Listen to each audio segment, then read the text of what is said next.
नमस्कार। आज मैं आपको सुनाने जा रही हूँ अपनी लिखी हुई एक कहानी नीला आसमान।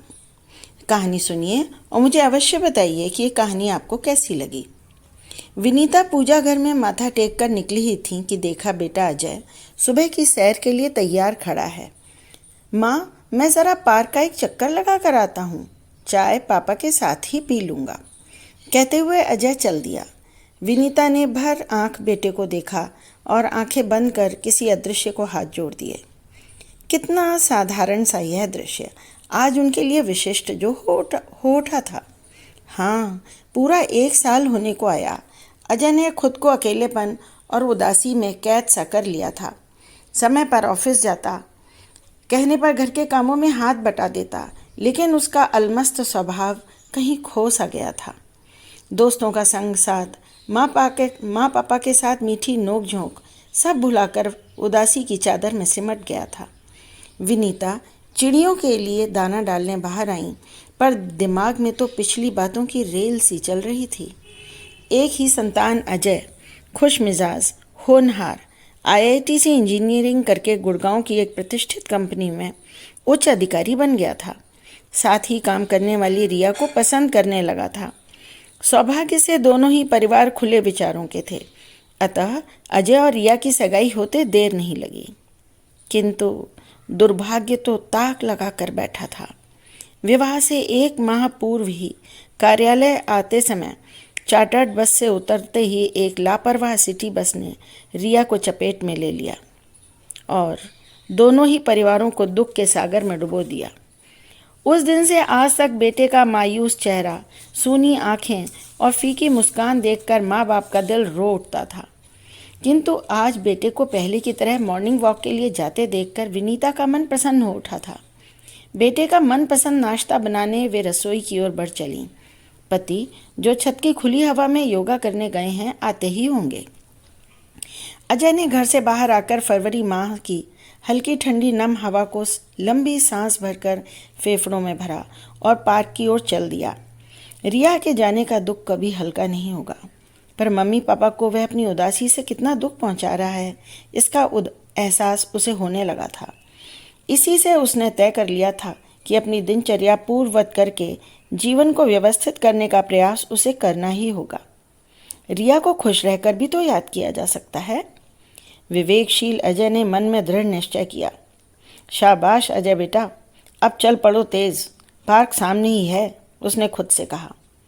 अभी 7 ही बजे हैं। स्कूल बसें, दफ्तर जाते लोगों के आवागमन से सड़कों पर रौनक है। द्वारका दिल्ली से सटा सुंदर इलाका है।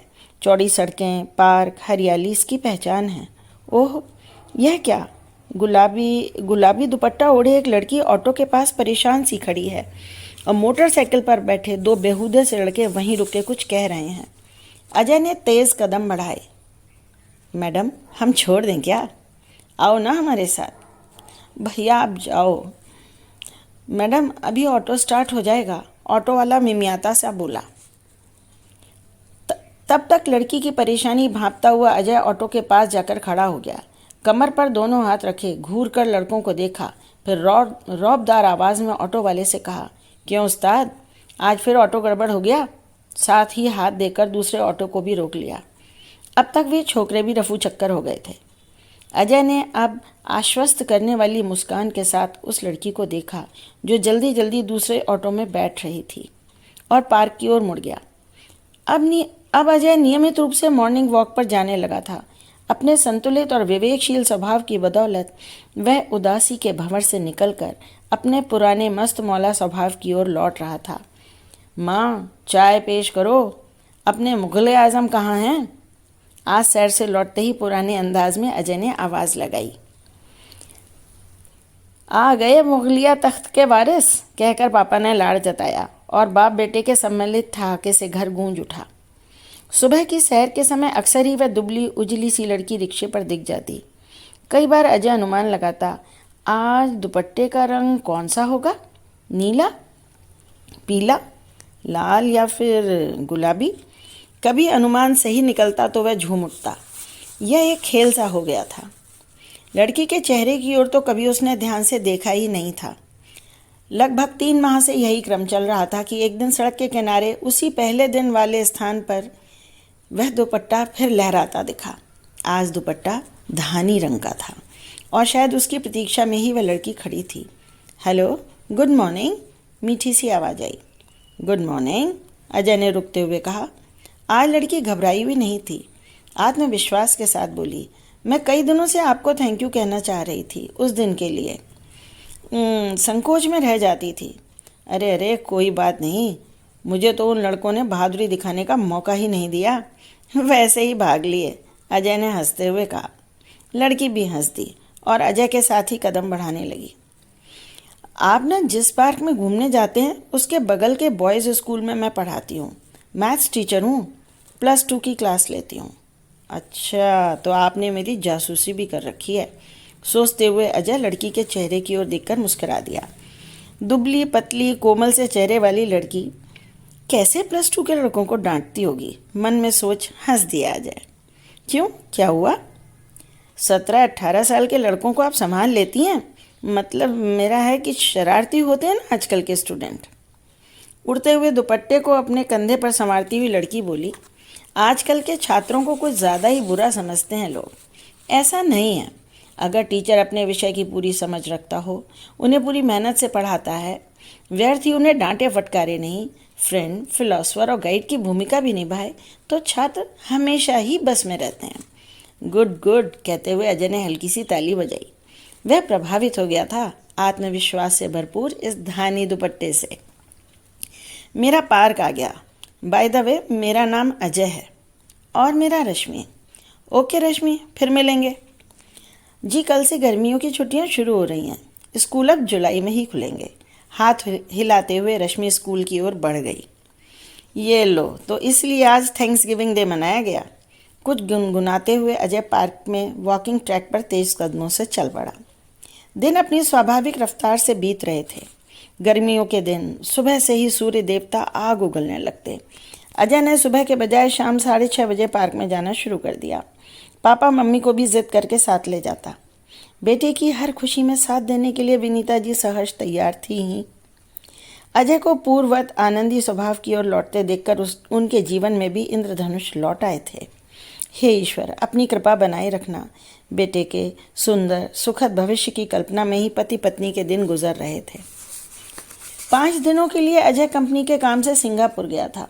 जाते हुए कह गया था, माँ बदौलत का फरमान है कि शाम को पार्क जाने में कोई कोताही नहीं होनी चाहिए।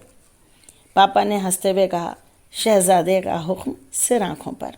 उस दिन शाम को लगातार बूंदाबांदी होती रही। पार्क जाना रह गया। अगली सुबह मौसम सुहाना था।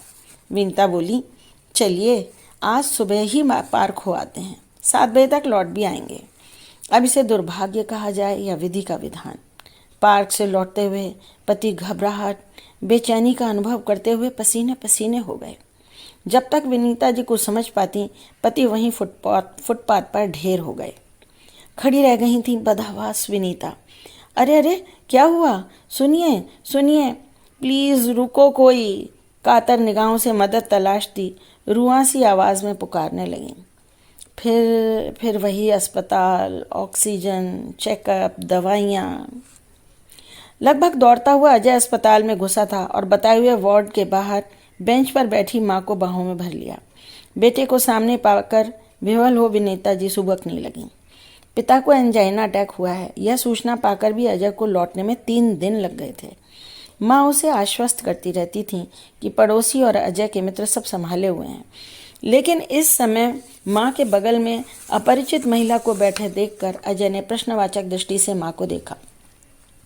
अब तक माँ प्रकृतिस्थ होने लगी थी।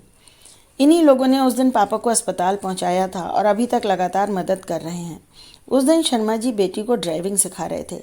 पापा को गिरे हुए देखकर तुरंत कार रोकी, हमें अस्पताल लेकर आए और ज़रूरी फ़ोन किए।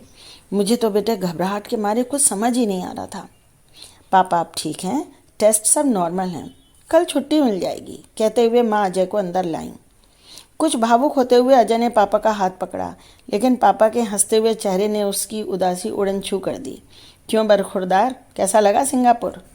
बढ़िया है पापा। तो बस अगले ट्रिप पर ज़िले इलाही साथ ही चलेंगे? ज़रूर पापा, कहते हुए अजय ने मजबूती से पापा के दोनों हाथ थाम लिए। हफ्ते 10 दिन में पापा की तबीयत को संभल चुकी थी। वे घर में ही चलने फिरने लगे थे। शर्मा दंपत्ति के प्रति कृतज्ञ होते हुए अजय ने रविवार की शाम को चाय पर उन्हें बुला लिया था। इस समय ड्राइंग रूम में शर्मा जी के चुटकुले सुनकर पापा हंस रहे थे और जब शर्मा जी को पता चला कि अजय अपने पापा को मुगले आजम और जिले इलाही कहकर बुलाता है तो पति पत्नी मुस्कुरा उठे। अपनी पीढ़ी के मुगले आजम प्रेम से वे परिचित थे। तभी दरवाजे की घंटी बज उठी।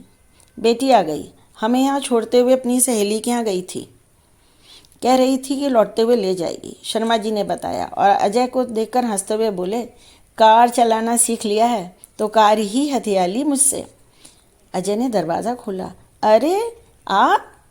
आज दुपट्टा आसमानी था, मानो आसमान का एक टुकड़ा ही ड्राइंग रूम में आ गया हो।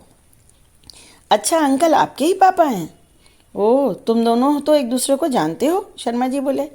पापा, ये वही हैं जिन्होंने स्कूल के रास्ते में उस दिन उन बदमाश लड़कों को भगाया था। अरे वाह, थैंक यू बेटे, मुझे रश्मि ने बताया था, तभी तो इसे कार चलाना सिखा दिया कि स्कूल खुलने पर कार से ही स्कूल जाया करेगी, ठीक रहेगा। और मुझे पार तक लिफ्ट मिल जाएगी क्या, सोचते हुए मनी मन मुस्कुरा उठा था अजय। बेटे की प्रसन्न दृष्टि रश्मि के चेहरे पर देखकर विनीता के मन में सुखद संभावनाएं हिलोरें ले उठी थीं। अंकल, आंटी, रश्मि, कैसे धन्यवाद दूं मैं आप लोगों को कठिन समय में मेरे पापा मम्मी की मदद के लिए। नहीं अजय, धन्यवाद की कोई बात नहीं है, मुझे तो खुशी है कि आप लोगों से मित्रता हो गई इसी बहाने। हाँ, हम भी आपके यहाँ ज़रूर आएंगे किसी दिन, रश्मि के चेहरे को निहारते हुए विनीता ने कहा। स्त्री को विधाता ने वह शक्ति दी है कि पुरुष दृष्टि के अनुराग आकर्षण को वह अवश्य ही भांप लेती है। फिर विनीता तो माँ थी। रश्मि की ओर कोमल निगाहों से देखते अजय की दृष्टि माँ से मिली और झेंप कर वह शर्मा जी की ओर देखने लगा। जी आंटी, स्कूल से लौटते हुए मैं आप दोनों को घर लेती जाऊंगी। श्योर कहते हुए शर्मा जी उठ गए। नमस्कार, और फिर मिलेंगे के आदान प्रदान के बाद अजय ने ऊपर नीले आसमान की ओर देखा। वहाँ भी मानो वही दुपट्टा नीला नीला लहरा रहा था।